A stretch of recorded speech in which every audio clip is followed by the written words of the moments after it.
Hello. Hey, what's going on? Yo, Dude, well, yo, the pleasure is all mine, gentlemen, developers and company. Wow. I'm kind of shocked here actually. I'm kind of gonna fangirl pretty hard here because I've just I didn't think this actually was gonna happen from you know, y'all popping in right now, dude. This is great. This is crazy. This is crazy. This is really great. It's nice to meet you. Absolutely, the pleasure is all mine. Well, so I have a couple of questions for you. Like, where do we begin? I'm gonna go back to the very beginning of the game. I'm gonna go back to the title. So I Tunic has been on my radar. Let me get rid of the splits here too. Actually, it's been on my radar for a little bit now. I remember seeing like I saw a trailer prior to this year, right? Y'all had a reveal announcement trailer in was it 2018? Yeah, that's right. I remember seeing it then thinking like, oh, this actually is a really cute art style. I can't wait to see more about this actually. You know, and then because there was such a saturation of titles that come out at E3, it kind of just flew off my radar because I didn't deliberately remember to like look into it and whatnot. But seeing it this time and then hearing about a demo, which I know it's not your first demo, but I must not have been paying attention when your earlier demo appeared originally. Or else I would have played it sooner. But you know, I happen to have an Xbox. I downloaded the demo. I was excited to follow with my momentum of my intriguement from seeing the E3 2021 trailer into the demo that you have available now. And yeah, I was just blown away. I love the art style. I love the music. I love I even like how it's cryptic in certain ways. Like, you know, this overworld language that I think the main character, the protagonist, the fox, can't understand. Essentially, as you, the player, I think is also very interesting. There's so many things here that I like, you know, that intrigue me that I'm left wanting so much more whenever the game comes out or whenever the game is complete. But yeah, been having a blast playing the demo thus far, and so with that, again, this is like not a very formal interview, forgive me here, but like that's kind of don't really know how to do those too well here, I would guess. But one thing that comes to mind here, I heard from somewhere, maybe it was an article I was reading up on the game development, but like this game y'all been developing this game for like quite a while, right? Yeah, that's right. It's been in development for I think 6 years now. And I guess it was pretty early on that Kevin, who's also on the call here, came on board to do audio stuff. hey, by the way, hey. Hey, Kevin. What's up, man? Oh, by the way, everyone in chat, this is Kevin and Andrew, correct? Yeah, I'm actually That's with right. Power Up Audio, so we met Trihex. Yeah. We've met at many a GDQ in the past, actually. That's crazy. Yeah, totally. Lots of that. Hopefully again at some point, in person. Hopefully at some point. Yeah. No, I'm feeling good about next year. Actually, I think by 2022 things will kind of calm down. I'll be excited to like come out of the house again. Yeah, I hope it'd be cool to see Tunic have a showing at a GDQ in the future. It'd be awesome. And it's always great, like just rolling in. And I mean, with Celeste, that we were also involved in, of course, like just being in the room when there's like a, head-to-head race going on, or like a TAS run or whatever. It's like always so cool to see it in person. So hopefully we can happen again. We'll see. Oh yeah, that'd be really awesome. I love it. I've never been to a GDQ, but have watched from afar a number of times, and I can only imagine what that's like to be there. Not only, on the couch or doing a run, but also, Kevin, you did a lot of the sort of like audio production work behind the scenes. Is that right? Yeah. So hey, I guess I'll just like intro me, because y'all know Andrew. He's like making this game. That's his deal. Basically, if you like mute the game, the vast majority of the work is his at this point. We also have another fellow, Eric Billingsley, who was lead programmer on Cuphead. Is that right, Andrew? Yeah, I think so. Yeah, he's Eric's a super talented guy, and he's also helping with he's a level artist, I think is his title. He's going in and helping make everything beautiful. Yeah, he's been instrumental in kind of helping us reach the finish line. So we don't want to leave him off the list of folks doing this thing. So yeah, as far as my deal, so I'm a co-founder at Power Up Audio in Vancouver, up in Canada, and we do like sound effects and music and voice stuff for like a bunch of games. So we're mostly known for Celeste. I saw in the chat some Celeste love. Thanks a lot for that. And we do like Into the Breach and Darkest Dungeon and Necrodancer and Cadence of Hyrule. We just released Subnautica Below Zero last month, so we're jacked on that one. And we have some. It's you? I didn't even know. That's so great. Yeah, you guys are cracked, stacked. Yeah, I can't take much personal credit for Subnautica Below Zero. Like we're a team of 5, so we kind of delegate different projects around the team. And I did not much on that one. I was focused over here on Tunic and on another game called Industries of Titan. So yeah, it's been a lot going on for sure. But anyways, yeah. So we so as far as GDQ stuff, we also for like 5 years or so, we handled the behind the scenes kind of like handling the audio for broadcast. So all the fader, all the flying faders as far as controlling what you're hearing at home. So it's very stressful, non-stop work for a week straight, but it's of course it's like super fun and certainly worth it. So yeah. Well, can I actually? You know what I really want to do, Kevin? I want to So you do like audio engineering, sound design. Can you take a second? 'Cause I feel like people don't really appreciate good audio engineering and good sound design. They only recognize when it's disruptive or non-immersive. But it's so easy to be negligent of whenever it's done well. Is there any way you can convey to us like how awesome you really are and like I don't know, like blow our mind, like help me. I don't know how to convey like that it's not easy and you really don't know until you know. Or am I or how do we break that down actually? There's honestly a lot of roles, like disciplines in game development that are very unsung. I mean, for example, like optimization. Like if the game runs at 60 FPS, no one's gonna be like, hey, sweet, this game is like, it's not lagging. Like you probably just won't even mention it at all. Or if things are like QA'd well and bugs don't happen, it's like no one's like, oh, sweet, no, I didn't crash just then. Like no one's thinking that. So the same thing with sound. It's like the big joke with like Celeste, for instance. Like IGN gave Celeste a 10, and that was like a wonderful morning for us. I got like really emotional. It was amazing, but like did not mention audio in the review one time. So really? Wow. Everyone like understands and can be affected by music, and they're like, oh, this is like a banger, this is a bop, whatever. But it's like that's what gets mentioned. It's not really like, oh, this is mixed well, or oh, like I feel really immersed right now, or oh, what a great like I don't feel tired by that dash sound, or like just things like that. So it's or like, oh, things are panned so correctly. Like no one's saying that.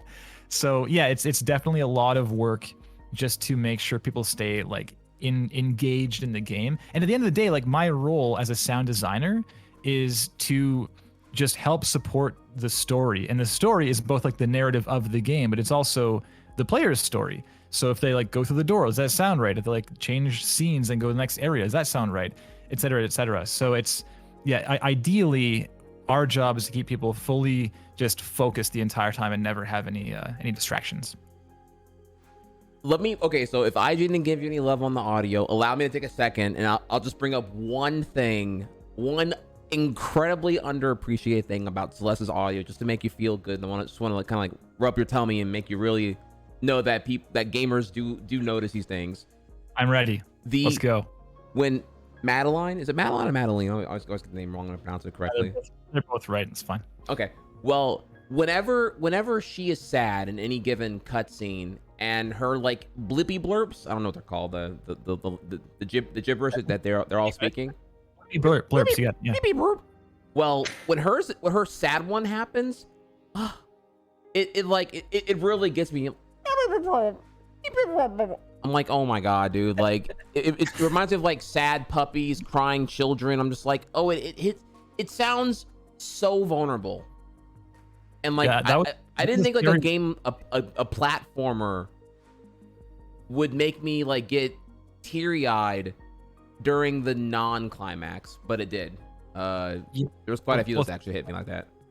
Yeah, the panicked voice where she's really kind of small and kind of squeaky. Mm-hmm. That was a scary one because we, in doing the whole like emotional, like all these like emotional states in the voice sound design, the panicked one is like, yeah, like you said, it's this very important moments in the storyline when it happened. So we didn't want it to be kind of like parody or silly. And so I was very stressed trying to make this thing, but I put the first version into the game. I was like, oh, let's try it out and see how it goes. And I played, I can't recall what cutscene it was, but maybe like in the Mirror Temple or something, but got to a panicked line, and her line played with a panicked voice, and I felt my eyebrows like involuntarily go into like an awe, like pitying position. It's like, oh, good. I had like the right emotional response. So yeah, the whole team was like, I think it's working. It's working out.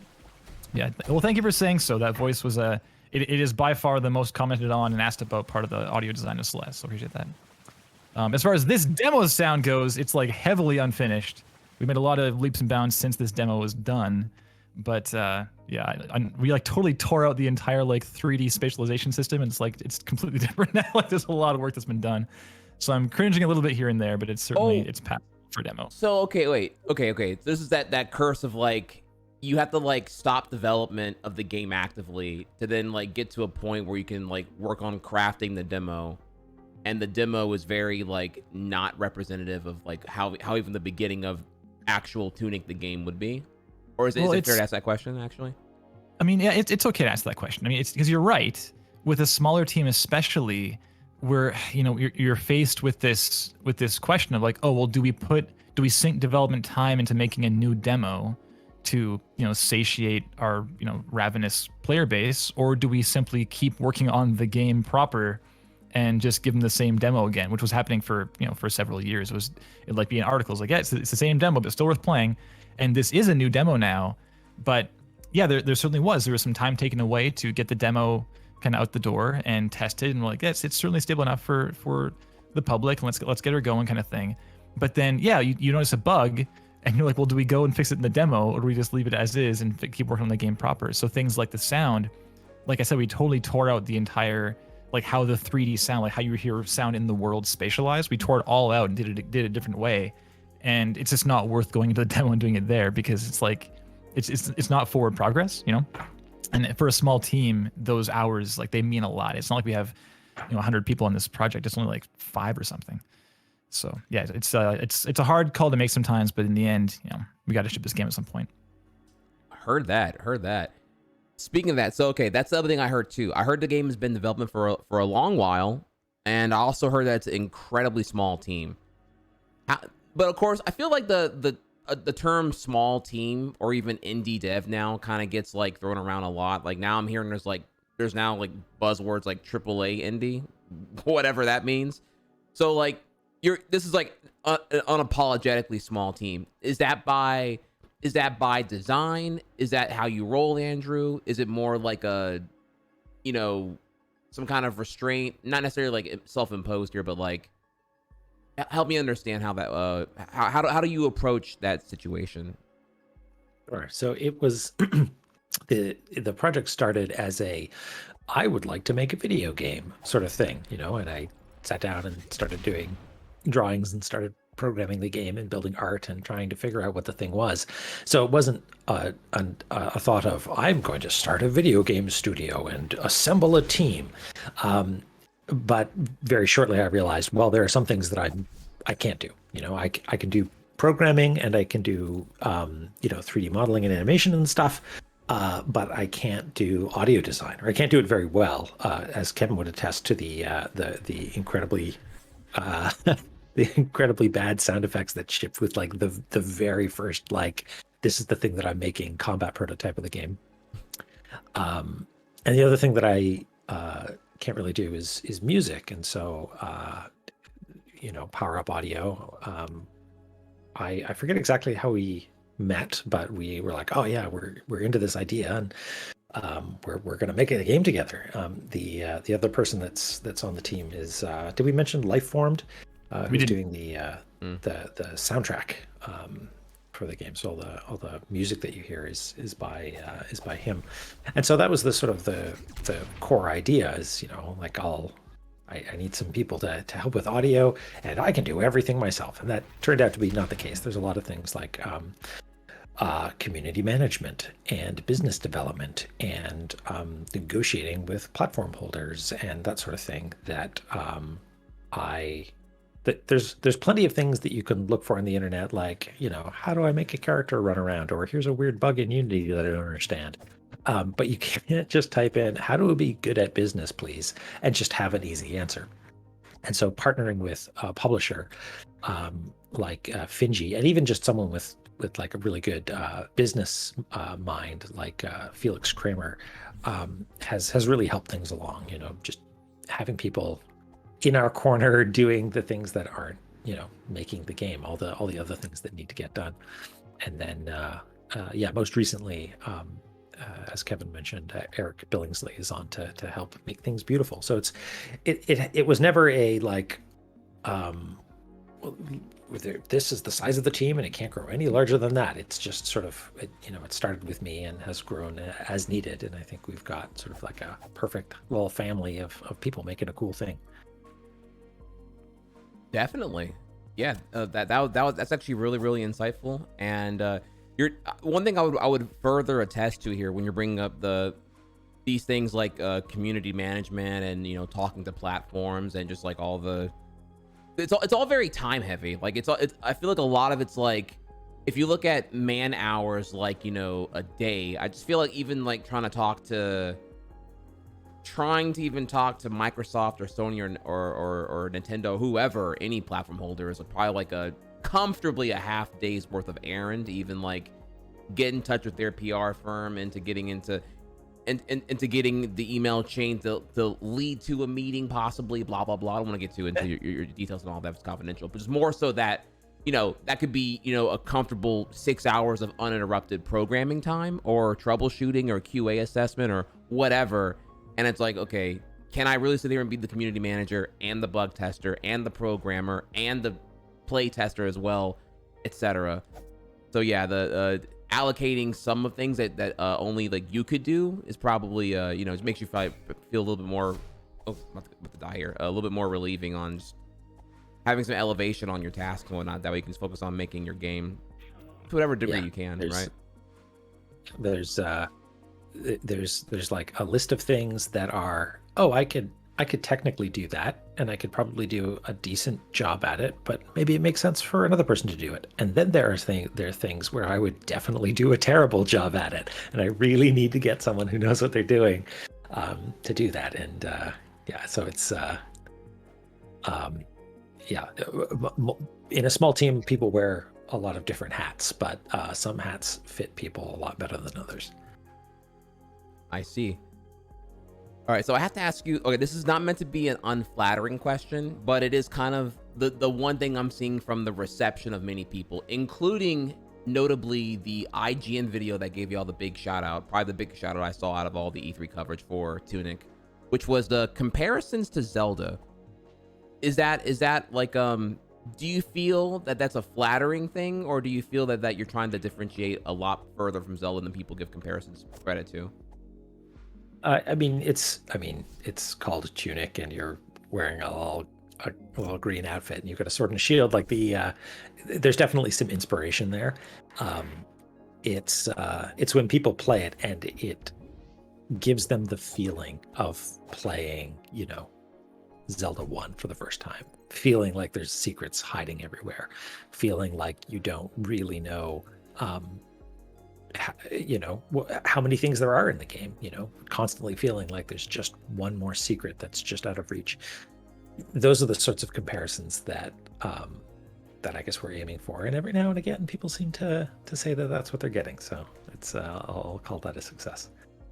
Yeah, this is definitely a very potent demo. I when I first played through it, like day one of the demo being out on Xbox, I recall beating it and being like, yeah, that demo was cool. And then Chad told me, oh, by the way, those weren't just random screenshots. Those are like locations for secrets. And I was like, wait, what? On page 3 of the manual here. Like I didn't even know those were like sneaky. I didn't know about that. I didn't know about the Skelly Man or whatever we're gonna call him. I didn't know that he was hiding over there. I didn't even know you could beat him. Actually, whenever I found out about him and went back to Skelly Man, I thought it was just like a hard-coded, 9999 health, and you do like, 3 damage chip per attack. So I'm like, okay, he's just there as a placeholder just to let you know to go like piss off and come back in the real game pretty much. I didn't even try fighting him. Some of the sort of general layout of the overworld is similar to what was in the previous demo, because it's the same game, sort of same hub area. And as an Easter egg, we sort of put some really hard enemies in that corner for people who found the sword and went down that passage to the right just after the entrance. And so for this demo, I thought, people killed those monsters. I'm going to put something real mean down there. And I kind of regret it because it's really mean. Yeah, actually. So humble brag here. I did beat him. I did beat Skelly Man. Nice. And I beat him without the shield because I wanted to work on specifically rolling tactically. I wanted to be able to Dark Souls my way to victory, and it took me probably about 40 minutes. I had to learn a lot about how Skelly Man's hitboxes work and how the iframes on the roll work and all these other nerdy things that I might be speaking out of my butt on, if not knowing what I'm saying correctly. But I was able to do it though.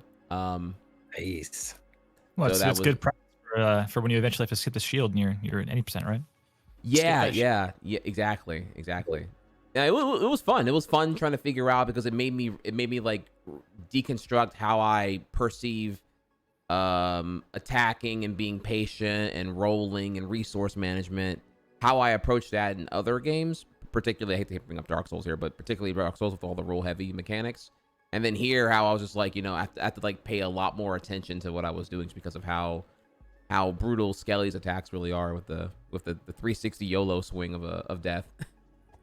So should we tone down Skelly Man? What do you think? Okay. Well, this is I'm very flattered you even want my input on that there. I will say the one thing that caught me off guard was that Skelly Man's entire arm seems to be a hitbox, where I expected particularly his hand and his weapon to be. So maybe that was me rolling bad and calling that wrong. I'm not quite sure. You would know better than me, but that's the only thing I found the hardest part was it took me a while to be able to roll and not get caught on the 360 swing. So I was trying to figure out how to roll and do that. Of course, I'm sure you can probably just shield and manage your stamina better, but I was trying to learn the hard way with a limited amount of resource. But no, Skelly is fun. I mean, if you play it hard enough, long enough, you'll figure out that you get Skelly to throw his spawning enemies off the cliff, and or you push Skelly into a corner, that way you don't get caught on any of the enemies or Skelly being obscured by the isometric angle you're currently viewing him at. All these things come into factor and all that. So it was pretty once I knew what to not do very quickly, it's all good, I would say. Okay. Well, I pulled up the project here, and I'm looking at the hitboxes. Let me see here. Where is it?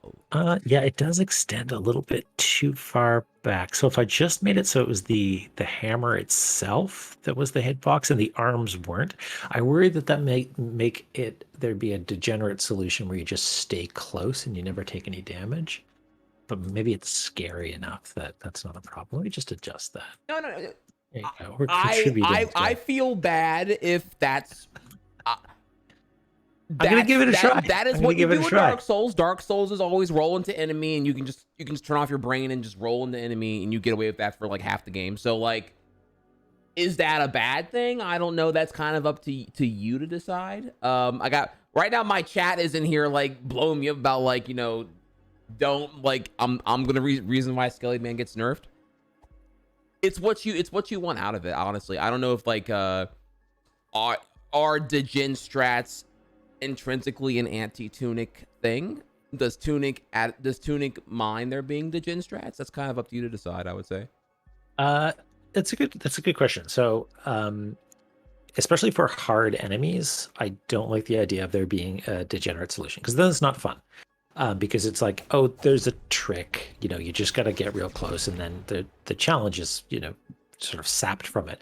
For more straightforward enemies like the little slimes in the dungeon called Slorm, there's not really there's a few different things that you can do, but one of them is just block with your shield, whack twice, and then move out of the way. That's you can learn that and use it to your advantage by like having other enemies nearby. And so there's enough sort of like fallout from that it's still interesting, even though the way that you defeat the enemy itself is like pretty reliable. And the discovery of that technique is still going to, take people a try or two, and then they'll have found like, oh, I found a good way to deal with this, and that can be satisfying in and of itself. Yeah, that's, oh man, it's so much pressure for me to really say, because like I have like so much speedrunner bias that's hard for me to really say. Like, I do like options. I always find the games that I find I speedrun with as much love as I do a casual playthrough are generally ones that give me something new to experience whenever I'm speedrunning it. So sometimes there's usually like a casual, completely vanilla developer intended strategy on approaching objective X. But then for like speedrunning, like there may be another way to handle it, and it doesn't completely delegitimize the intended way. Is usually so it usually calls for either a coincidence of mechanics overlapping, or the developers like in on like what a speedrunner is looking to do, and we just kind of give that homage to like, here there are multiple ways to solve this problem, and if you're mechanically savvy, you can do the cooler of the two, or the more advanced of the two. It's fortunate that Kevin is on the team, because he actually does some speedrunning himself, and so every now and again he'll pop up with like, hey, here's like sort of a speedrunner's perspective on certain things. Has that ever negatively changed? Quick here. Where you're like, no, this is okay, I have to like, maybe he like found something that was like a pretty big exploit that kind of undermined an entire puzzle you intended, and you're like, okay, whoa, we gotta like, I can't have you just like able to like roll over here and completely undermine my thing where you need to do these 3 things to move on or whatever. Well, I gotta rewind this chat to when Andrew was talking about how we first met, like him and I, and like him and Power, I should say, because he sent us, like, we were connected through a friend of ours just in the game industry, and he said, here's a combat demo, have a look, what do you think? And we had a look, and it was all 5 minutes long. You fight some enemies, and it's like, and you're done. Just had a feel for like L targeting and that kind of thing. So we came back, we're like, yeah, it feels cool, like keep in touch. And then he's like, I'll be in touch soon. Like 2 weeks later, sends this build, and he's like, this is like a macro prototype of kind of what it might feel like to go around and adventure and like find stuff and like find new items and gain access to new areas, that kind of thing. But it probably won't be in the final game, and I'm pretty sure, Andrew, like none of that builds in the current game. Like it's completely different.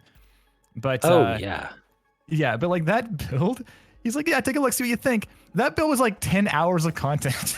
What? Wait, what? Seriously? I don't even remember. So much content. And was that the one that had the dogs in it? Like there were dog enemies? Yeah. Dog enemies, and our whole team was like, who is this guy? Like, what is happening? So anyways, that build, because I do a touch of speedrunning myself, but I'm really much more into like the glitch hunting side of the scene more than I am into like the grinding out runs side of the scene. Because working in games, it's real hard to like justify playing a game 1,000 times when I could be like helping ship Tunic right now, So totally understandable. It's hard. Like it's real hard to do a no productivity hobby like that when you have a I'm helping like run a company doing this thing. So anyway, yeah. So a lot of like the glitch hunting kind of itch is scratched through working on games like this and like finding broken things. So there was like one mechanic in that first build Andrew sent where it is like on certain height drops, it would trigger animation where the fox will like hop down. Like you'd lose control for a second, you'd like auto hop down and then carry on. But I found a way to like to store that animation to allow you to jump off any edge. So it's just like, this is amazing. Look at you already look, actually I'm gonna save y'all a lot of time here. Here is the glitch hunter 101. I shouldn't even be I'm about to tell y'all the thing that all the glitch hunters do like day 1, frame 1. And it's gonna make you skip the entire like day 1 fiasco patchwork shenanigans. Look, this is like hot. This is hot here, okay? Most glitch hunters and speedrunners, what they do is simply, what happens when I do action 1 and action 2 near point X? is all it really comes down to. Like, if I hypothetically, if I were, let me think of how would I apply an example to here. I don't know. It's like what can I think of an example of this here? If I had like a funky wall that I like my foot's clipping a little bit into an object or whatever, and I was able to, let's say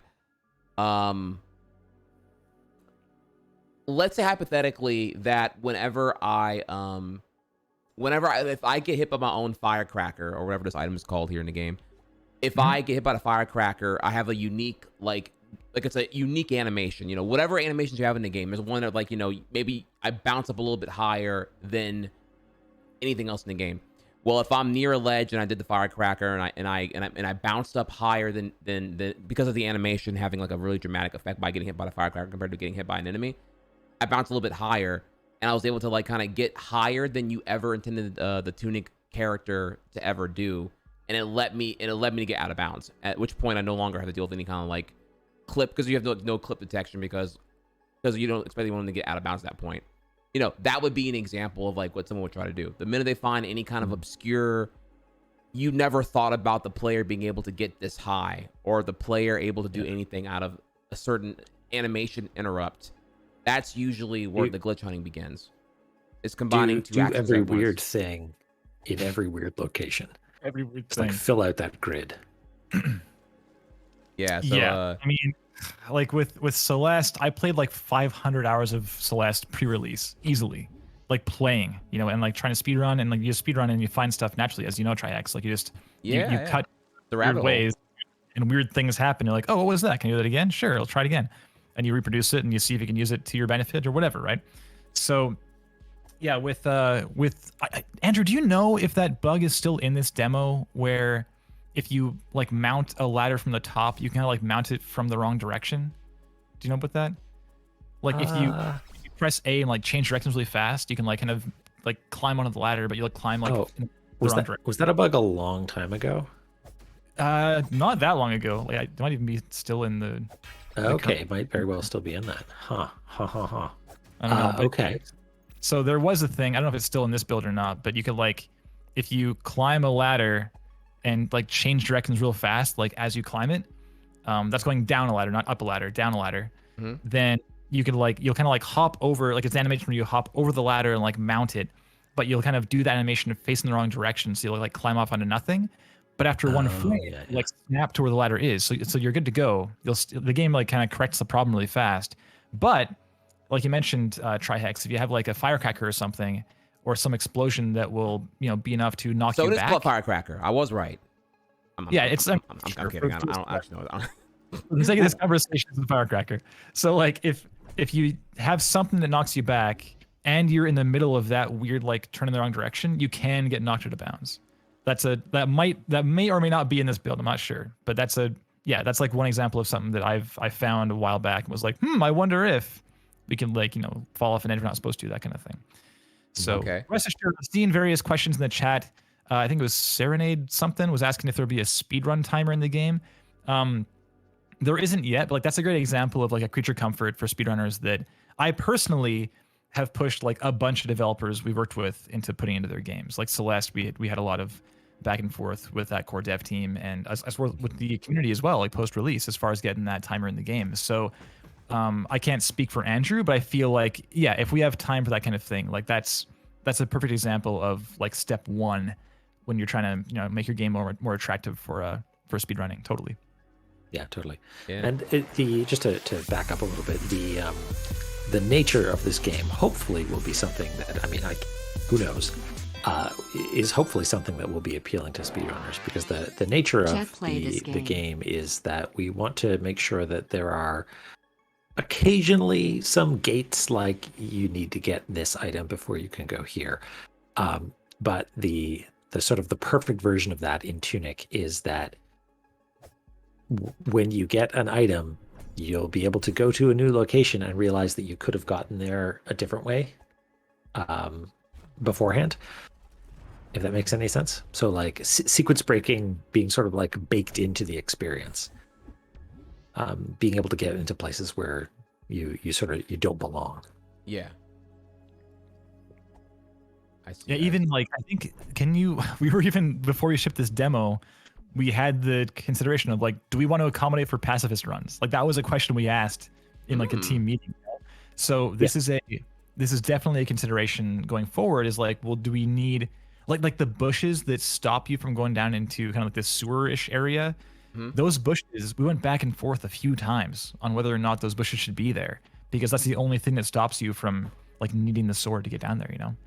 So yeah, it's an ongoing conversation as far as how to allow for shall we say, creative gameplay. Yeah, and I think the way we landed was, yes, you need the sword to chop down the bushes, or you are encouraged to get those. But if you bait an enemy all the way over to those bushes, you can get it to chop them down, and so you can actually do a pacifist run. Oh, there you go. Love it. I love it. So I'm taking your advice. I'm doing a weird thing. So I'm playing the game in debug mode, and I found out. So it turns out the velocity that nearby creatures, such as enemies and the fox, that they accrue from an enemy that has been frozen, de-icing near them, is additive. So if I let Big Skeleton throw a whole bunch of ads, and then I use one of those ice bombs, and they all defrost at the same time, I wonder if I get some ridiculous velocity or something. Oh, yeah. See, there you go. See, now you're behaving like a glitch hunter. Now you can figure out like, because minor soapbox here. Here's the dark side of speedrunning. I find is that whenever like. If some glitch hunting session results in finding out a way to like even relatively consistently get out of bounds, and the out of bounds has like no clip detection until you get back in bounds, so you can kind of just walk around wherever you want as far as you want, depending on whatever the game's behavior and bug check and bug correction systems are. That may belittle so many things you didn't even think of that it'll have you freaking out and thinking about throwing up like a YOLO panic, 1 day later patch or whatever. Because it's going to break the game so hard, and it will ignore so many mechanics you had interwoven and behind, like conquering various objectives for paywall progression. I say paywall, like whatever, like progression wall, if you will. And then like rather than Tunic being about solving the puzzles and resource management and blah blah blah, instead it's all about like, yeah, get out of bounds, stay out of bounds, and you gotta just stay out of bounds, like and now the speedrun's mostly like out of bounds. Which will just make it feel like I don't want to call it an unpolished game, but it hurts. It may hurt you because it's like you work so hard on all these clever puzzles and they're all being ignored, blown full on out. So I'm always sad whenever whenever runs get when the runs contain so little vanilla gameplay that is not even recognizable for that anymore in speedrunning. Right. I guess that's a good example of why, degenerate solutions are no fun. If you can just sort of, like a credits warp is really neat from a technical perspective, but it sort of obviates every other interesting thing that you could be doing. Yeah.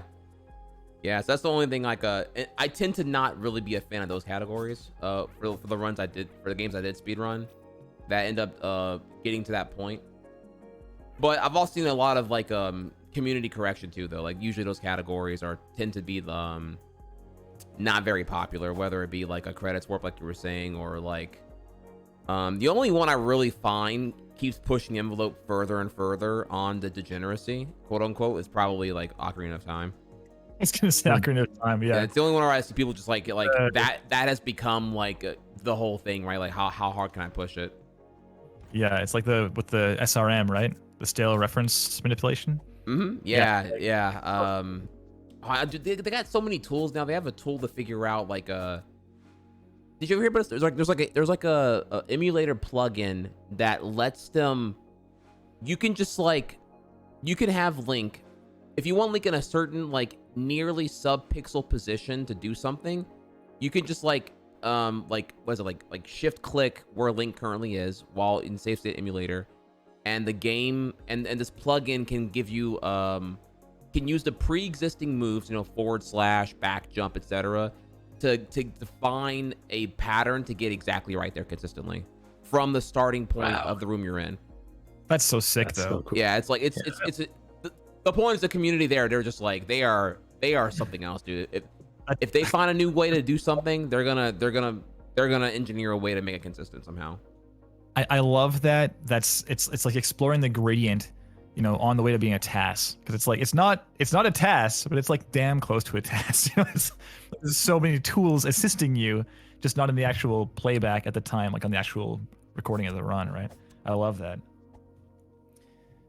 As far as like the skipping stuff goes, though, I mean, it's in the end, yeah. I mean, I've certainly done my fair share of finding glitches that skip over like 10 minutes of a game and stuff. I understand that, but in the end, it's like you say, communities tend to self-police that way. Like Ori and the Blind Forest, for instance, did like the know out of bounds because the game is beautiful and fun to play. So playing it any percent just isn't fun because they don't play the game. They skip over the game, right? Right. I think was it Link to the Past is the same way for any percent. It's like a 2-minute game, right? If you just do the immediate wrong word. But, yeah, if I recall correctly. I don't even remember. That category is so unpopular that I haven't seen it in a very, very long time. Exactly.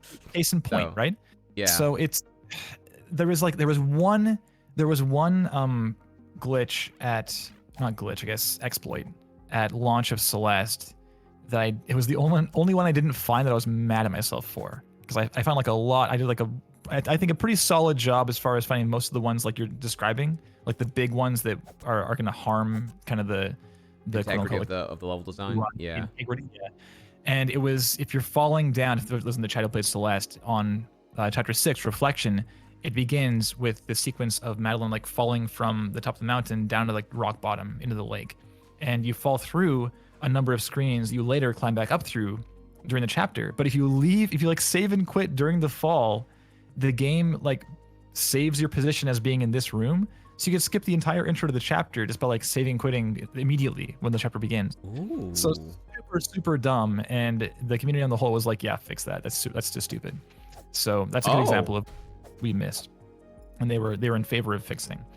You know, it wouldn't skip like tons, but it was just stupid. Like just save and quit. It was an effortless skip.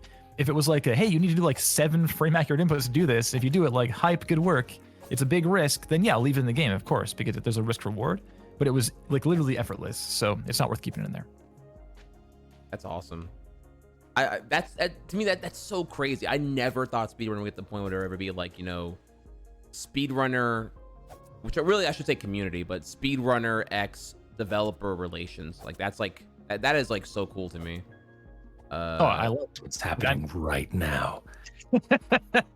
Yeah, I'm just, you know, because there used to be this weird point where I feel there was some friction between developers who didn't get it, because like some of them would take it as like, you know, oh, you're just violating my game, and it's like, no, I'm actually, if I'm speedrunning your game, I'm a super fan. You know, I view speedrunning as like, I played your game and I beat it casually, and it didn't quench my thirst. I want more. So now so I'm playing it again, and I'm using the guise of it being a productive tool to like produce content, because I don't know what else to do with myself. You know, that's I look at it like that. Like a speedrunner is usually a super fan. I've never heard of like somebody speedrunning a game they did not like. You know, unless you have like a major. If you can think of a major exception, I'd love to hear it. But like generally, you have to like the game you're speedrunning, I would say. Yeah, it's not. I mean, I think the only exception is like if people get roped into playing one game as a streamer, and it's what that's like the ego x content creation x financial sustainability because of your notoriety as a runner of X. That's a complicated one though, but you're not wrong. That would be the one example that's pretty valid actually. Yeah, you're 3,000 hours into Isaac and you're like, this game sucks. It's like, well, sorry.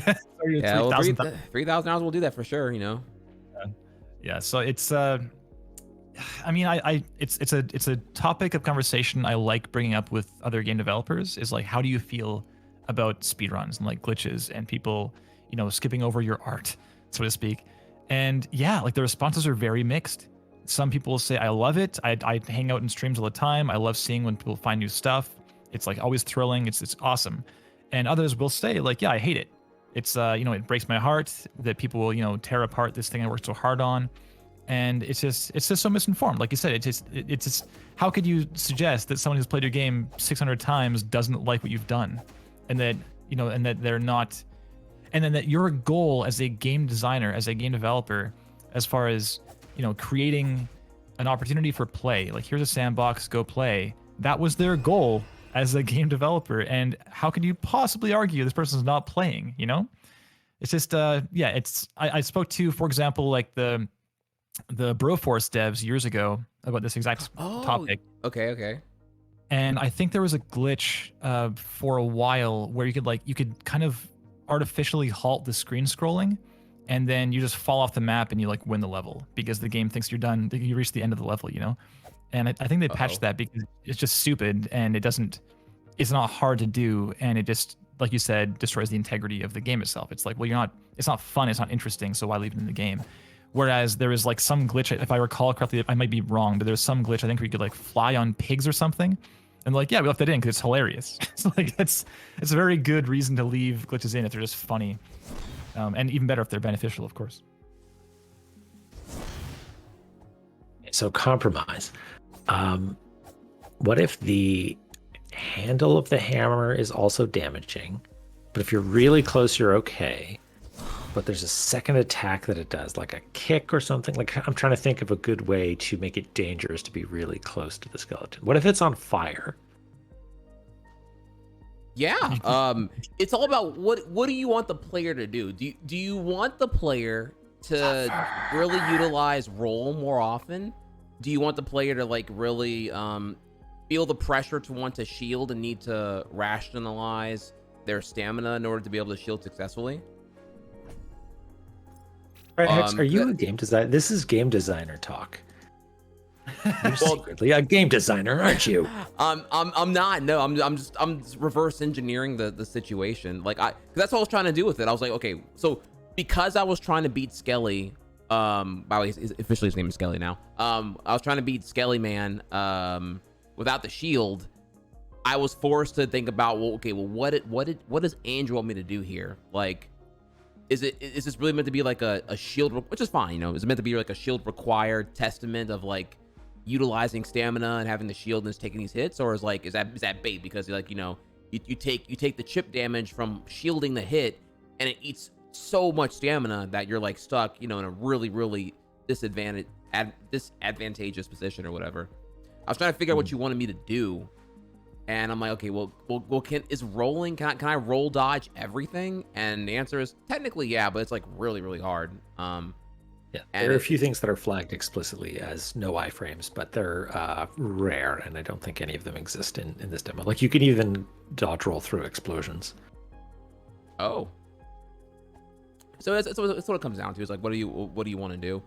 Apparently the firecracker is just like, you know, broken. I didn't even know you can double toss them. For some reason, I had the assumption that you can only like that you can only throw one firecracker at a time. I just like spam, you know, double item on it, and then like I threw two. I'm like, oh, this is gonna do a ton of damage now. So that was like dramatically easier than before. Like, it took me 40 minutes to figure out how to beat this thing with only like sword only, and then I did it like second try with like shield, sword, firecrackers. So it was like super item utilization. Didn't even deal with him doing the whole like enemy spawn spam and all that.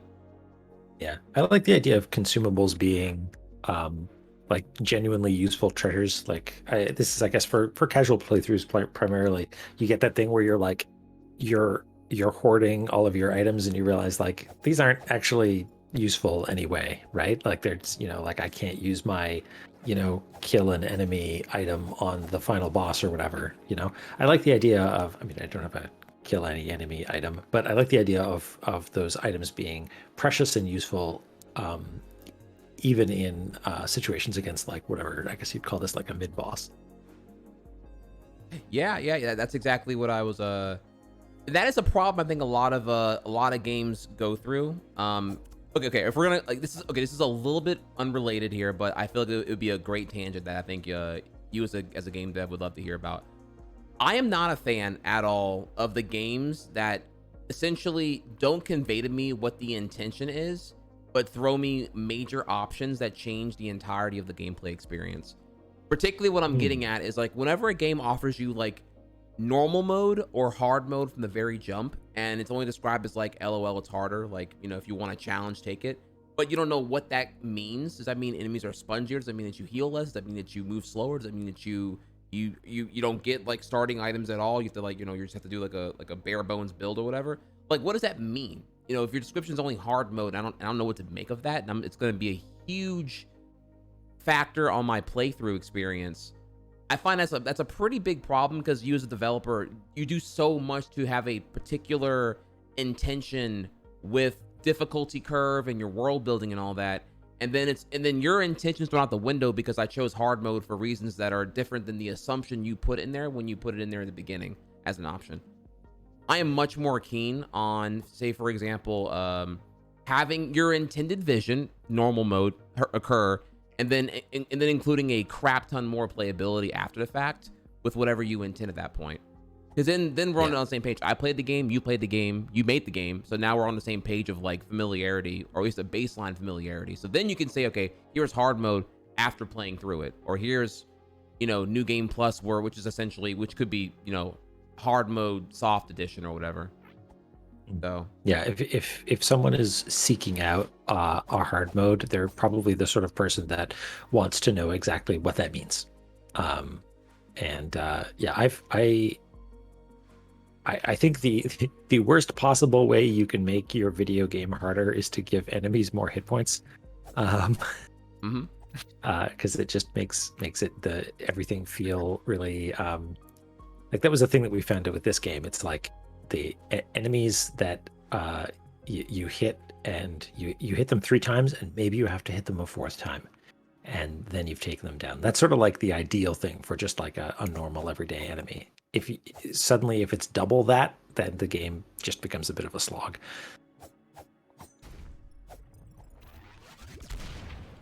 Hey, try Heck. So yeah, yes. Sorry, try that ladder thing. You're by a ladder here. Describe again. How do I do it? So go to the top of the ladder. Like I saw while I'm on it. Okay. So I'm on top with the prompt, and then what? Mad Mob was saying it's still a thing, I think. So you want to climb the ladder. The same moment you press A to climb the ladder, like change direction, like look away from the ladder or something.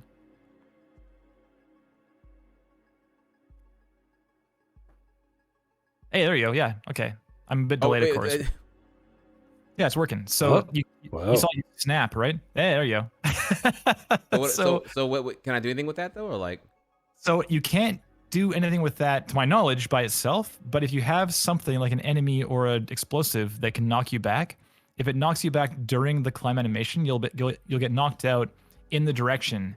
Like if you climb a ladder normally, the game assumes you're gonna be flying like away from the ladder, right? But if you kind of mess with the game and make it think the ladder's in a different direction, then you get knocked out in like the wrong direction. So yeah, there you go. There's a speed trap for you. Maybe I don't think you can do anything here. But yeah. So but this is good. This is exactly what I wanted to show Andrew though. Is that like you just take these little dumb things. Like if another one would be an example of like what happens if I hypothetically could like put like half the character off the cliff, but technically the one of the feet is still on the fine ground, but I'm halfway hanging off the thing. Does the game interpret the fox as like on 2 planes simultaneously? And if so, how does it solve that problem whenever while on 2 separate planes simultaneously, invalidly, I climb a ladder? Like, what does the game do at that point, right? Like, is there a defined behavior for that? And that's what you're looking for. That's what the glitch hunters do, is they usually find something dumb like that, like, and then there's a game of a way to solve that problem. And usually sometimes it'll end up being a benefit to the player for speed. That's as simple as it comes down to. That's like the simple baseline for glitch hunting, is figuring out those experiments first, and then as those experiments yield results, then the game engine logic helps them further identify how to think like how the engine thinks, and therefore how to reverse engineer and break it, i.e. getting out of bounds or skipping stuff or whatever. So should I find these myself and fix all of them? No. No, I mean that's just like no, you can like I don't think anyone meaningful or good intention is gonna look at that and be like, "Oh, you're a lazy developer. You didn't even did it." Because like, it's more like the demo. First off, you released the demo, so you're gonna have like I can't imagine you don't have like people already like up your butt about like every little thing they find in a demo. Because like, you know, you essentially you have a several E3s worth of a rabid fan base, all like howling at the moon, waiting for any kind of red meat to be thrown at them, and you threw them a demo. So of course they're in there scavenging that demo up like a pack of like, you know, hungry wolves or hyenas, or insert canine of choice or whatever. And so I'm sure you got plenty of feedback and data from them over like everything, I would imagine anyway.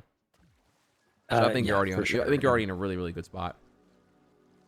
Yeah, we've had a bug or two identified as part of this demo as well, which is cool because, you know, if piles and piles of people are playing this thing, they're definitely gonna, you know, find some places that need a little bit of love, some stuff that needs to be fixed. But on the whole, it's been pretty good. So I'm excited to find or to see what people find in the full release, what kind of creative exploits that they'll come up with.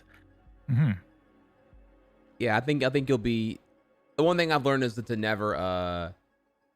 never, you can never like nerf everything. If the idea is I want to skip the point of shame, quote unquote, where like, you know, players find ways to break my game, I think that's the wrong way to assess it, because that's more like popularity x fan base x dedication of speedrunners will just yield that as an inevitability at some point, I would imagine.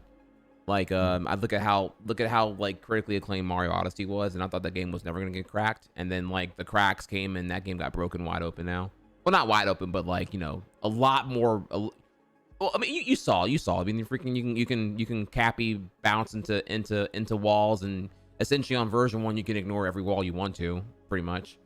So, which is pretty wild whenever that did happen.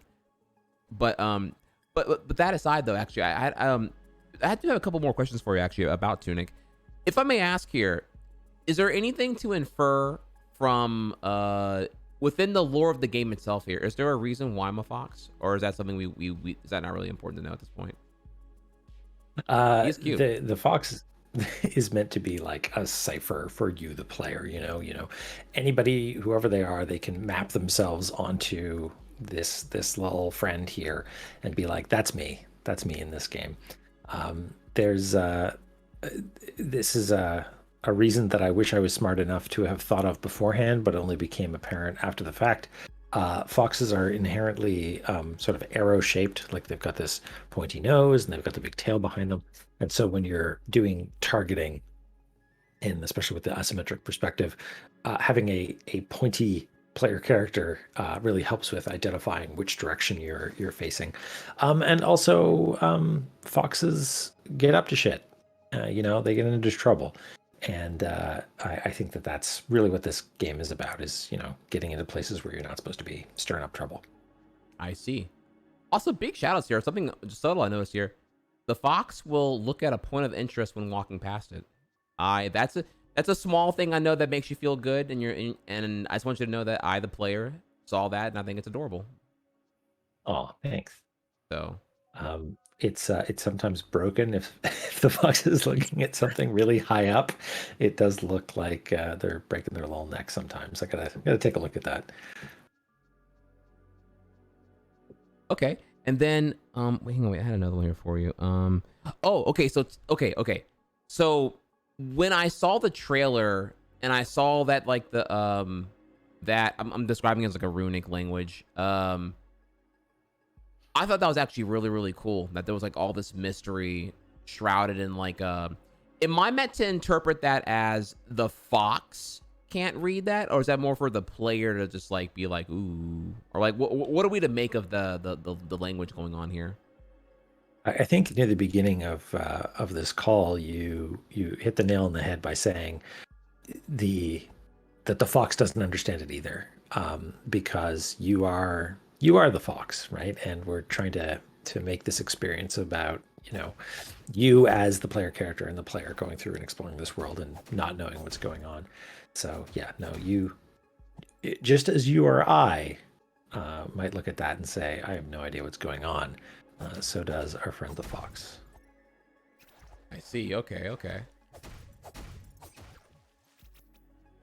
And then, okay. All right. So I'm trying to see here, like, man, there's something really interesting to poke at here about the whole, like, the fact that you've been making this game for 6 years. Like, is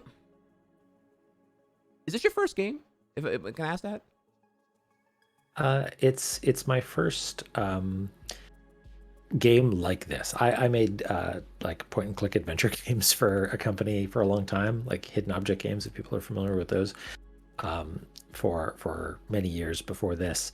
And I had made a bunch of like small little games on my own time, but this is the first the first big commercial action game that I'm heading up, which is a little bit weird because it means that I am by a wide margin the least experienced person on the team when it comes to releasing games like this. Oh, so I'm just trying to like understand, like, because it doesn't seem like you had planned this to take 6 years, but I'm trying to understand, like, is your idea that I don't want to release the game until it's perfect, or because I know development cycles can be crazy like that, where it's like, I don't think anyone plans to take 6 years to make a game. Not that you're taking long, or that I'm implying anything facetious or negative about that. I'm just wondering, like, what that journey has manifested at this point for you. Like, is it do you just look at it like, okay, look, I'm not really here to like get a game done in 3 years or 4 years, but rather I'm here to make Tunic the best game it can be, and I will release it only when it is a game that I can die happy having released. Is that kind of a good way to put it, or what would you say? Yeah, that I think that's pretty close. Like starting the game, I forget, Kevin, what I originally thought the timeline for it would be, but it certainly wasn't 6 years. 2018. And was that what it was? Yeah, I don't know, something like that, probably. Yeah, and it's changed a lot over the years. Like finding the core of what this game was, from a visual perspective and a design gameplay perspective and a sort of story perspective, like all of that has changed a lot in the intervening years. And so at some point during those 6 years, Tunic went from, Secret Legend, it used to be called, went from being this sort of collection of ideas and like, oh, you're a fox and you kill monsters, and turned into more or less what you see now. And at that point it was, okay, now I just got to make the whole thing. And turns out that takes a while. There's lots of stuff that has been made in this game that will never see the light of day because it was bad. And so, it's been just a matter of steadily refining both the content of the game, like individual, levels or items or enemies or whatever, but also refining, like, what does it mean for something to be Tunic-y? Like we talked, like, oh, this is a really Tunic-y design for a boss fight, or this is a really, Tunic appropriate way to hide a secret, and just, figuring out what that was is kind of what took a while. Kevin, it sounded like you had something to add. Did I? I don't know. You usually have something insightful to say. It's just game direction, right? What you're describing. Good games are good because they have very focused direction. You look at games like Cuphead, and like that game is very, very clear in what it wants to be. Visually and aurally, and as far as like the gameplay goes, like everything is very tight. It's all like, here is the circle within which the game resides, and nothing may reside outside that circle. And it did a very good job of that. So, and you find out the games and think, this doesn't feel very good for some reason. It's probably because something isn't focused. Like something just pulled you out because it didn't look right, didn't sound right, didn't feel right, just whatever it might be. And yeah, it's hard to find that. And there's a lot of game here. There's a lot. Like this demo, and you're just saying you saw those screen caps in the back of the manual, like, oh, that means something. There's more game than you thought, and that applies for the rest of the game too, I assure you. I don't know if you want to like divulge game length stuff on the call, Andrew. Is that something you want to leave alone? I have no idea how long the game is. I can blaze through it, like not in minutes, but it's sorry, let me start over. I can play through the game pretty efficiently. And so I look at it and I think, there's not that much here. And then we show people a demo and they spend hours in it. And I'm like, oh no, the game is too big. Just thinking, yeah. I mean, I can say that there's one fellow on the Power Up audio team who has been mostly on other projects and hasn't really touched Tunic very much at all, and hasn't played kind of the current state of the game for quite some time. And he's like 10 hours into a playthrough of what the game currently is right now, and he's like, I don't know where the end is, you know. So it's for a team made by for a small team like this, you know, making I mean, what Celeste is like, I mean, depending on your you know, ability, your skill level, it can vary from a 4-hour playthrough to a 24-hour playthrough. But yeah, definitely. So it's hard to define that kind of thing for a difficult game. Like, how long is the game? It's like, well, how good are you? You know, like how promptly are you picking up these mechanics and such, and as far as how you can use them efficiently and effectively. So yeah, there's just a lot of game. So when you look at I saw someone's mentioned scope creep in the chat, and yeah, like stuff gets cut, of course, because the game's got to ship eventually. And then you, in a distant interview, there might be a question like, hey, like, what's an example of something you cut? And then you say like, oh, there was like, you know, the Fox had an auto-tune voice option or something. And everyone's like, oh man, why do you cut that? And it's like, well, did you want to play the game or not? You know, we have to make cuts at some point so the game actually comes out. So I think at this point, Kevin, yeah? Good. No, go on. I was just gonna say this. I'm gonna tell you something afterwards. At this point, the end is like very much in sight, which is a nice feeling, because for a long time it's like, oh, the game is so big, it's too big, and how the hell are we gonna get to the finish line? So yeah, it's nice to have there's like, I can see all the game in front of me, and we just need to get through all of it and get it all done. That's good. You know what's not cut? What isn't cut? Wells. What's not cut? Well, wells aren't cut. They're not cut anymore, Kevin. I can't believe that. Wells were cut for a long time, but I found a good reason to keep them, and it's a good reason. Oh, no, wells. There was a well in that very first build I mentioned from back like 2015 or something that we first hooked up to work together. Like the well was pretty cool. It was sweet. I wasn't sure what it was for, but it existed. And then it was promptly removed like a couple years later, and then it was gone for a couple of years, and apparently it's back. You're learning now. The live reveal, the wells are back. Wells are back. All right. Wells are back, baby. There's no wells in this build, right? That you're referring to? No. Okay, so no. yeah, so we don't know what wells even do. Okay, so that's interesting. Yeah. Oh yeah, no, the wells are gonna blow your mind. No, it's fine. You'll be fine.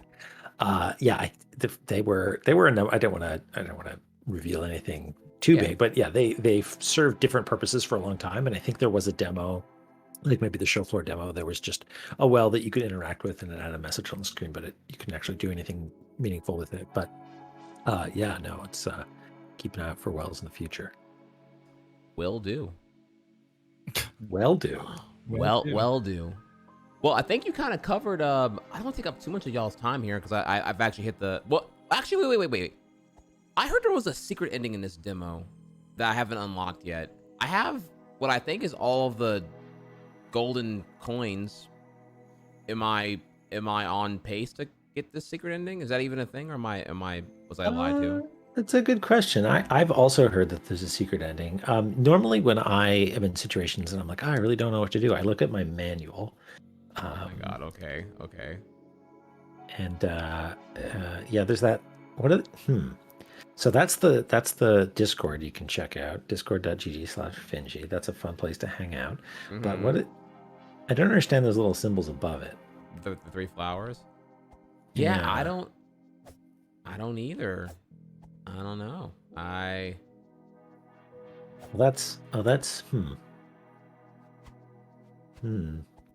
Those don't look quite right. They're even they're laid out in a horizontal orientation.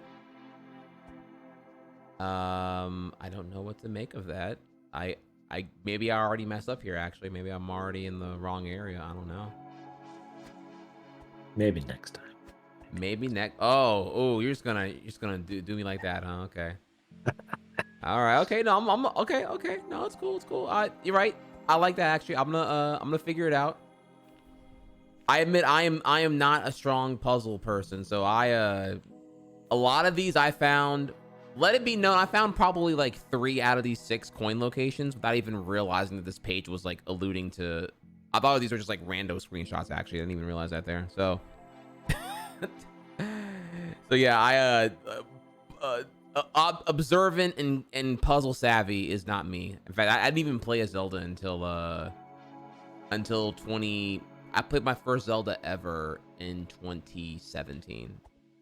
As That's the cool. as the god gamer I am, yeah.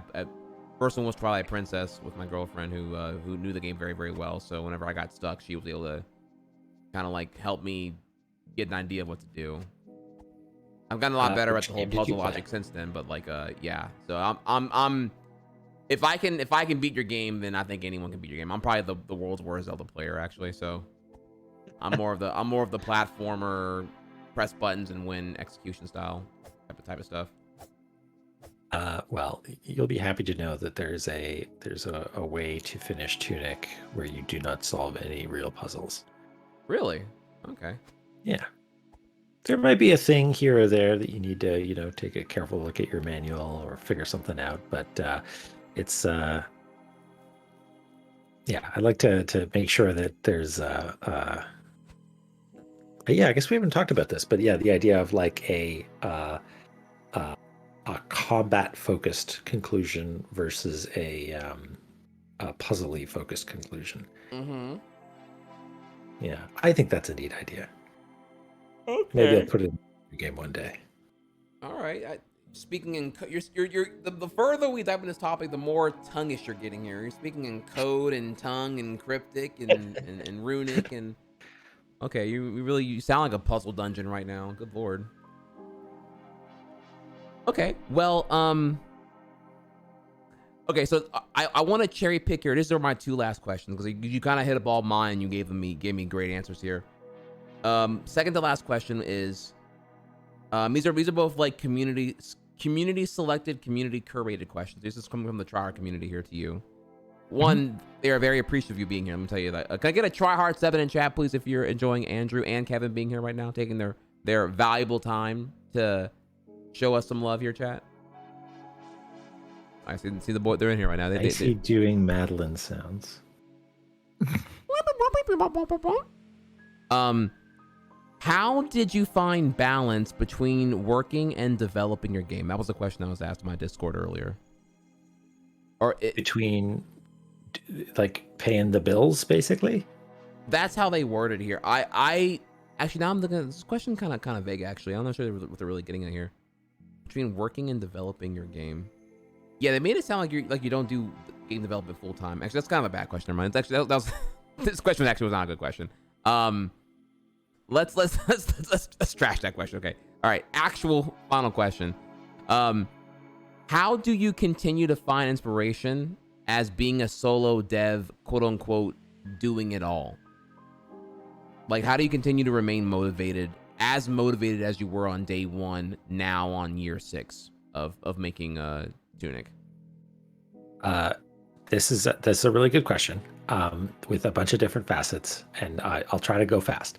I'm not a solo dev, so I've got a lot of support from a lot of extremely talented people, and that's one thing that really, really helps. Having people who not only can do the things that you can't do, but do them extremely well is super valuable. And also having people that are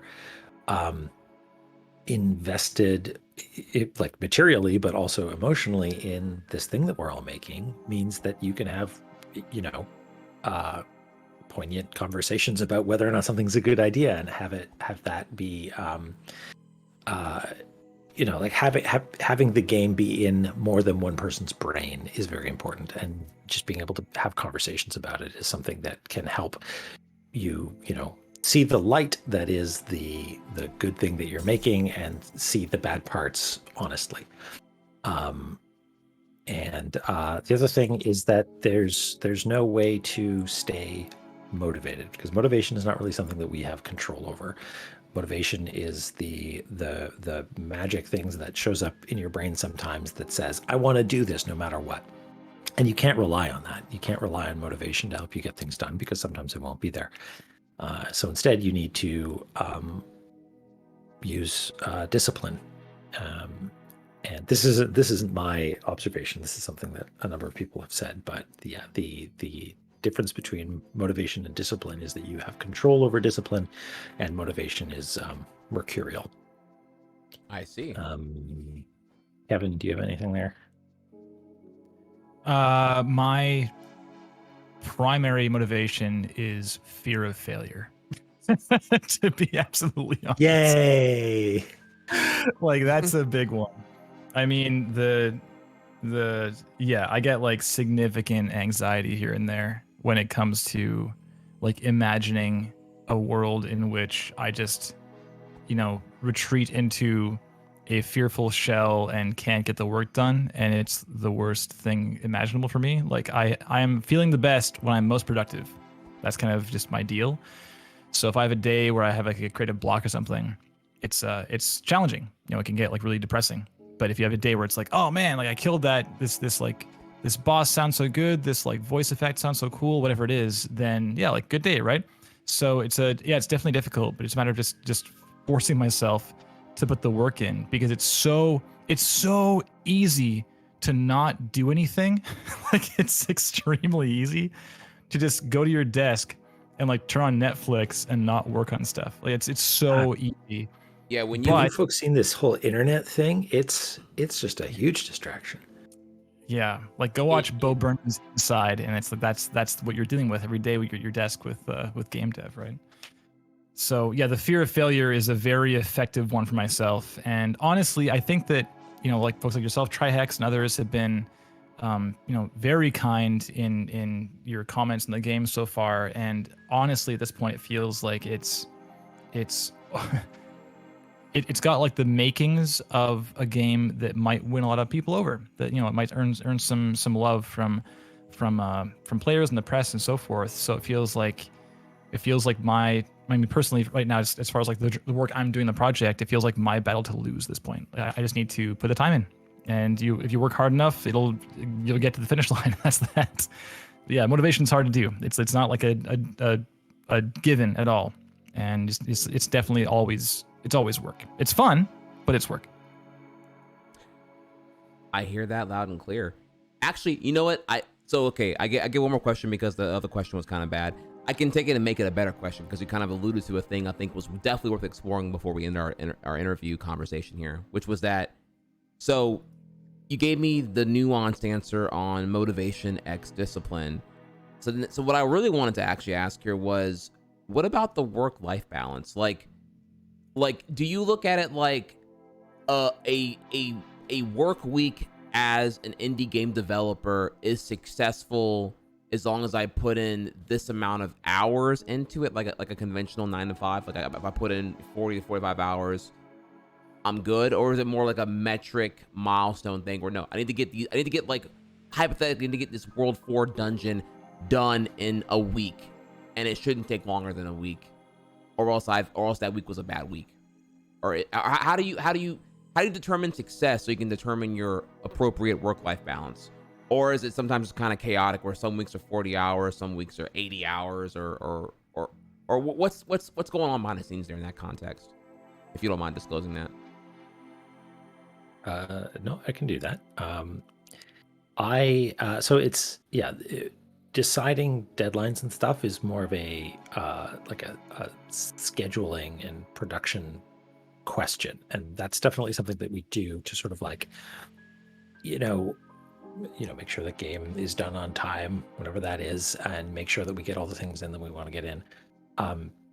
But in order to get a sense for how long something's going to take, to make sure that you are going to make reasonable estimates, getting a good sense for how long stuff takes comes from data, and getting a good sense of how much effort, how much time you need to spend to solve a particular problem. So I write down everything that I do and how long it takes me in just an enormous spreadsheet. And I find that very useful because it means that I can detect when I've spent too long on something and it helps me make estimates in the future to be like, oh, this, I've built out this area, and I'm telling myself that it'll take no time at all, but I can look back and see like, no, that takes 2 weeks. Do you want to spend another 2 weeks doing that again? And so you can get sort of like a solid reality check on that sort of stuff. It's also useful for making sure that you didn't spend I've been working on this shader for 2 hours. I really need to just go for a walk. I need to take a break. It's useful in that sense. And also it's good to be able to look at, it's 6 o'clock or whatever, and I look at what I've done and I feel miserable because, I didn't fix any bugs, and I only discovered that a problem's going to be more difficult than I thought it would be, and this isn't working and that isn't working. But I look at it and I'm like, no, I did work. Today wasn't a write-off. I discovered all those things. I can look at the line items of what I was doing and the research and development or whatever it was. It's recorded and it's real, and that can sort of, it's helpful to maintain a work-life balance, or that can be helpful for maintaining work-life balance, because you can look at it and say, no, I earned going to bed tonight. That's a terrible way to phrase that, but like, take it easy, myself. Sometimes things are hard, and you can also look and like, oh, last week was really, really great. I got all kinds of work done. Anyway, that's a meandering answer, but I think, paying careful attention to how much time you spend on work and making sure that you're also able to spend time on not work is important.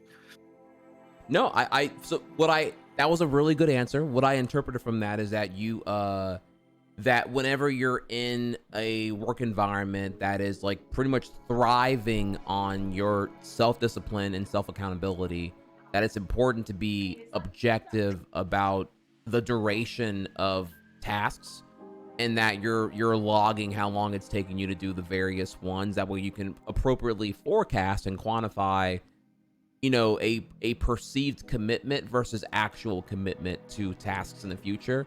That way you're better able to allocate time and not get caught off guard on a surprise whenever X task takes Y amount of time, which is good. Yeah. which results in you being on pace for whatever your pace is, right? So that's really, really good. That's I would even argue that that's actually a helping to do, even if you're not like a solo indie dev, God mode worker like yourself here. I think everyone would benefit from being able to like, treating time how you treat money. Time only goes in one direction in that hourglass, and being able to make the most of it every single day, I think is going to be, it just helps everyone out there altogether, I would say. That's a really good way of putting it. Yeah. Because I totally understand that. For you, there's like, the starting line is, pre-alpha, and the finish line is the game goes golden releases. Well, I don't have to call it finish line. It's like, then comes community management, and then engaging with the community, and, watching the speed runs, and maybe one day having Tunic played at a GDQ or whatever, blah, blah, blah, blah, blah. And, that's like I it's probably more of that. That's probably more of the dessert than, say, the active development of the game, I would think. But either way, like, that's a start line and a finish line for you. And, that's like that's a pretty big race to engage in, going from pre-alpha to the game's gone gold. There's so many variables between that here. So just maintaining being motivated as you were day one compared to on day, 1800, that's a pretty big one. It's a pretty big one. Yeah. But well, we've got to... that's what I got for you. Thank you so much, Andrew and Kevin, for joining in. Do y'all have anything else y'all want to poke here, or do you think we did a thorough enough job with raising the hype for Tunic and whatnot? No, this was fantastic. Thank you so much for this opportunity. If people are interested in checking out the Discord, we showed the link. It's discord.gg/Finji. The mailing list is at tunicgame.com. And you can tune in, stay tuned. We'll get more details on release dates and all that good stuff as that becomes available. Also, go check out Chicory, everyone. That's another Finji game that just got launched recently, and it's just a phenomenal and delightful thing. Can you drop us a link? Wait, what's it called? Chicory. Chicory: A Colorful Tale. Yes, technically the full title. Okay, and this is on Steam, or like where can I find it at? It is on. We'll go to chicorygame.com. That's CHICORY game.com. It's on Steam and PS Store, the website claims. There you go. Yeah, it's excellent. Oh, this game. Oh, yeah, I saw this. It's by Greg Labanov, who's a veteran of the indies scene. Actually did some set decoration support on Celeste. So yeah, we worked together on that one too. And also featuring music by Lena Rain, speaking of Celeste, same composer, and also audio by M. Halberstadt, who did games like Untitled Goose Game. She's super, super talented. So the game on the whole has a rock star dev team, and I see that. It's solid as super good game. Okay, yeah, we're gonna have to. We will peep the trailer, and we'll check it out after this interview. Dang, yeah, this looks really, really cute. This looks super kawaii. So okay, yeah, check this out. Call to action there. Join the Discord, discord.g/sesfinji. And if you already haven't yet, chat, if you have an Xbox console, you can check out the demo that I'm currently playing now. It's still available on the Xbox Marketplace for another, I don't even know, what was it, 4 or 5 days? 3, 2, I don't know, between... Yeah, do you know when the demo goes offline? The 21st. The 21st. Yeah. Okay, yeah, y'all got 3 more days to cop the demo. So, yeah, if y'all want to play, if y'all want to just, like, not just watch me play, but play it yourself, yeah, you can do that. And of course, if you haven't already here, you can wish list Tunic on Steam, right? That's correct. Yeah. So y'all can do that too, and then you'll get pings from everywhere. You'll get pings from Steam, you'll get pings from the Discord, you'll get pings from the website, all that jazz there, and y'all can stay in touch here. I obviously will stay in touch because I'm very excited for when Tunic drops and then some. So yeah, I think that's everything, man. Thank y'all again so much. I'm so flattered. I'm glad y'all had a great time. I did too, actually. I hope. I honestly, I was so flabbergasted. I still couldn't really think of like what questions to even ask here. But you probably the most flattering thing you told me was the whole like I was thinking like a game developer when I was like kind of like reverse engineering your questions about Skelly Man. So I was just like, I don't know, like what do you want the player to do? I mean, I've made a couple levels in Mario Maker, so I kind of always look at it like, what do I want the player to do? Not necessarily what the objective of the level is, but what do I want you to do? And then I kind of go from there and make sure that it's like intuitive, fun, difficulty curves not too bad, and stuff like that, And I've seen it, because I thought making a Mario Maker level would be like, kind of easy. Then I find out to make a good level, like to make one that I thought was really, really good, was like a 40+ hour endeavor. And I'm like, okay, yeah, this is actually like mad hard. Holy crap. So I do not undervalue the effort you put into something as vast as making Tunic, So all the kudos in the world to you, sir. I wish you Godspeed on your journey. And I think it'll be a very fulfilling moment whenever whenever the game goes gold and, half a decade plus of your life into your first, commercially, or not, I'm sorry, like first big action game, or whatever you want to call it. So good stuff, man. Thank you so much. This is really fun. I have one last question for you, Trihex. Do you have a PB yet? Do I have a PE? A PB yet in the Tunic demo? No, I've not actually. So I was actually going to, I haven't even ran any percent or all secrets. I don't even know what categories people are doing right now. I was going to try out all secrets. But again, I don't even know what true ending is. You wouldn't crack. So I don't even know what the secret ending is yet. I haven't ran any things. I haven't gotten the, once chat told me that there was like a secret ending, I was like, okay, whoa, hang on, wait. We're not doing any percent yet because I don't even know, like, I haven't even finished playing the game casually yet here. So that the existence of this quote unquote secret ending that may or not exist here means I'm still playing casually right now. So I want to get that done first. Okay.